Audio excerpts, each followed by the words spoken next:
যুগের পর যুগ ধরেই বিশ্বে বিভিন্ন রকম পায়ের ছাপ আবিষ্কৃত হয়েছে। তা নিয়ে রয়েছে বিভিন্ন জল্পনা কল্পনা। এসব পায়ের ছাপ এক একটা এক এক রকম, আকৃতিও নানান রকম হয়। কিন্তু এসব পায়ের ছাপ সম্পর্কে মানুষের জানার আগ্রহ দীর্ঘদিন ধরে। এমনই এক পায়ের ছাপ রয়েছে অ্যাডামস পিক বা আদম পাহাড়ে। এটি শ্রীলঙ্কার দক্ষিণ পশ্চিম অংশের সাবারা গামুয়া প্রদেশ এবং মধ্যপ্রদেশের সীমান্তে অবস্থিত। সমুদ্রপৃষ্ঠ থেকে উচ্চতা প্রায় ২,২৪৩ মিটার। চূড়াটি শুধু তার প্রাকৃতিক সৌন্দর্যের জন্য নয়, বরং এর ধর্মীয়, ঐতিহাসিক এবং সাংস্কৃতিক গুরুত্বের জন্য বিশ্বব্যাপী প্রসিদ্ধ। অ্যাডামস পিক নামটি এসেছে একটি ধর্মীয় বিশ্বাস থেকে। মুসলিমরা মনে করেন এটি সেই স্থান যেখানে আদম আলাইহিসসালাম পৃথিবীতে প্রেরিত হবার পর প্রথম পা রেখেছিলেন, তাই এটি আদম চূড়া নামে পরিচিত। তাছাড়া এই চূড়ার শীর্ষে একটি পায়ের ছাপের মতো আকৃতির স্থাপনা রয়েছে, যা বিভিন্ন ধর্মের অনুসারীদের কাছে ভিন্ন ভিন্ন দৃষ্টিভঙ্গিতে গুরুত্বপূর্ণ। অ্যাডামস পিক হিন্দু, বৌদ্ধ, খ্রিস্টান এবং মুসলিম ধর্মের অনুসারীদের কাছে বিশেষ স্থান। বৌদ্ধ ধর্মে এটি শ্রীপদ নামে পরিচিত, যেখানে তারা মনে করেন এটি গৌতম বুদ্ধের পায়ের ছাপ। হিন্দুদের মতে এটি দেবতা শিবের পায়ের ছাপ। মুসলিম এবং খ্রিস্টান ঐতিহ্যে এটি আদম আলাইহিসসালাম বা সেন্ট থমাসের পায়ের ছাপ বলে মনে করা হয়।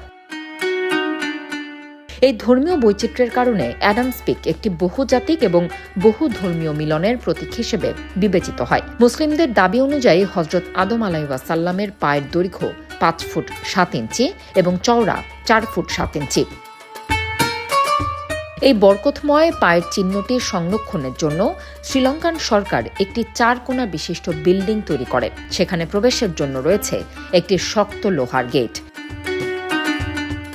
সবচেয়ে আশ্চর্যের বিষয় হল হযরত আদম আলাইহিসসালামের ডান পায়ের চিহ্নটা কেবলামুখী, অর্থাৎ পবিত্র কাবার দিকে ফেরানো। আগ্রহী পর্যটক এবং সাধারণ মানুষ এই পদচিহ্ন অঙ্কিত দ্বীপটাকে তীর্থস্থান মনে করেন। শুধু ধর্মীয় দিক থেকেই গুরুত্বপূর্ণ নয়, ধর্মীয় গুরুত্বের পাশাপাশি অ্যাডামস পিকের ঐতিহাসিক তাৎপর্য অসামান্য।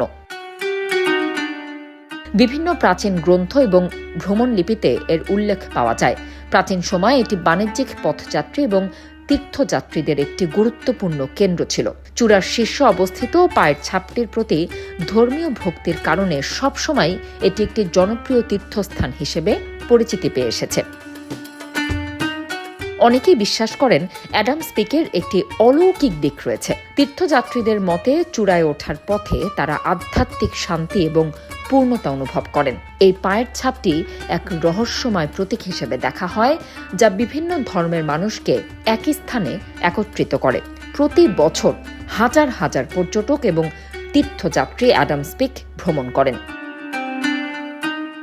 শীতকাল, বিশেষ করে ডিসেম্বর থেকে মে মাস পর্যন্ত চূড়ায় ওঠার সবচেয়ে উপযুক্ত সময়। তবে যে কেউ চাইলেই অ্যাডামস পিক আরোহণ করতে পারেন না। চূড়ায় পৌঁছতে হলে আরোহণকারীকে প্রায় ৫,৫০০ ধাপ সিঁড়ি ভাঙতে হবে, যা অনেকের জন্যই কষ্টসাধ্য। তবে আরোহণ পথটি বেশ সুন্দর এবং প্রকৃতিপ্রেমীদের জন্য আনন্দদায়ক।